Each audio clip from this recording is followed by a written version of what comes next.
Assalamu alaikum wa rahmatullahi wa barakatuh, and welcome back. I'm going to be explaining, inshallah, now lesson six and forward, how to be teaching these specific letters. So in the past, in these specific vowels, actually, sorry about that. So we have fatha, kasra, and dhamma. Fatha, of course, we know on the top, kasra at the bottom, dhamma like this, also on the top, which makes it u sound. Fatha, kasra, e. When you're teaching these, there's something that I want you to focus on, and that is not to teach them how to spell it. Let's introduce the concept of fatha as a sound, not as like a name. We don't want them to memorize a name. We want them to memorize a sound. So when we're going to Hamza, Hamza, we know, of course, you have to explain this to them.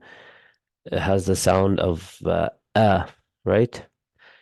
And when you're going to be doing this, you're going to say, okay, look, you have a fatha on the top over here on the Hamza. And you're going to do this first. You're going to teach them the sound of each letter and then let them practice it after you. So you'll say like, okay, remember Fatha makes a sound where our mouth opens, right?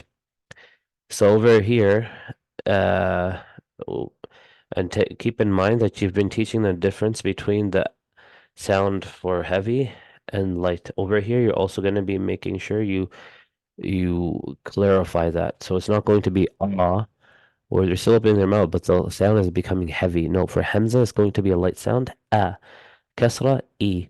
Dhamma, U. And you're going to show them this with your mouth and also with the sound. We don't want them doing Hamza, Fatha, Hamza, Kasra, E. Hamza, Dhamma, U. What are we doing here? We're teaching them how to spell the words, not how to read. How to read, we will teach them directly like this. Okay, Fatha, it makes an A sound. Whenever we see it on a letter, we're going to open our mouth. Doesn't matter what the letter is. We know the letter sound and we know what sound fatha is supposed to make. So a for Hamza, ha for ha, he when it has kasra hu, I, u. And you're going to have to go through this a couple of times to make sure that they get it. Ha, he, hu, gha, before they learn ghain, right? Now fatha is going to be open your mouth. Gha. غي غو خا خي خو, and you're going to practice this with them a couple of times inshallah, and then at least let them go through this. uh it says you revise the last 5 pages at least once before after completing this page. You want to go through of course the new lessons at least 10 times each word, and you'll do this inshallah over here as well for fatha, kasra, and dhamma. And then you're also going to explain the heavy letters, how they differ when they have fatha, kasra, dhamma. Tu is not going to be ta'titu, right? So make sure you explain the difference over here. Ta, of course, is not a heavy letter. That's why we're not going to make a strong sound from our mouth.